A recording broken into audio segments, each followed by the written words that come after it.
being friendly and being a friend, I think, are two different things. I think there are many whites who act friendly toward Negroes. A fox acts friendly toward the lamb. And usually the fox is the one who ends up with the lamb chop on his plate. The wolf doesn't act friendly, and therefore the wolf has more difficulty in getting the lamb chop in his plate. I'd like to point out, though, that... And I say that because it is usually if you study the structure of the Negro community, economically, politically, civically, psychologically, and otherwise, it's controlled by the white liberal, who usually poses as the friend of the Negro, who actually differs from the white conservative in the same way that the fox differs from the wolf. Their appetite is the same. Their motives are the same. It's only their mannerisms and methods that differ. I would agree that no doubt there have been a large number of whites who have posed as liberals and as friends of the Negro and who have time and again betrayed the Negro. On the other hand, I think one could point to a large number of whites who have struggled for civil rights, for equality, and have got little or nothing out of it, other than quite a few bruises. Give me an example. Well, the large number of white students who have gone into the South, for example, working for SNCC and other organizations. Not working for SNCC or other organizations, but working for the white political machines who benefit by the voting efforts of Negroes. Okay.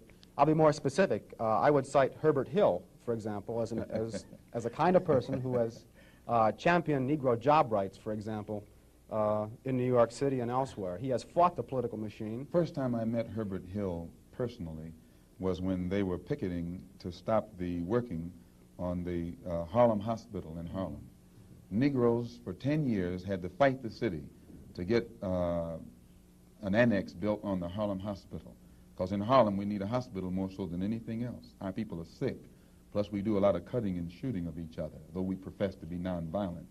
And Herbert Hill brought his forces out and stopped the working on that site. This is the first time I ever saw him. Then, when work was brought to a halt on a hospital in Harlem, the same Negroes tried to stop the work at the Downstate Medical Center in Brooklyn, which is predominantly white. They were out there for 3 months during the summer. Couldn't stop anything.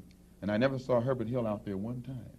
Now, whenever it takes a stoppage of something that's going to affect the white man, you find the white liberal absent.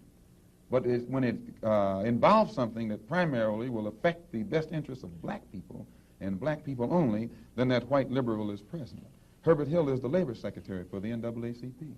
And if he was interested in black people, he would prepare a black man with the type of knowledge and understanding of the labor troubles involving black people that would enable a black man to sit in the same position as Secretary of Labor or Labor Secretary in the NAACP. I'm suspicious of whites who join Negroes and always have to be in the lead, who always have to be the head, who always have to be at the top in Negro organizations.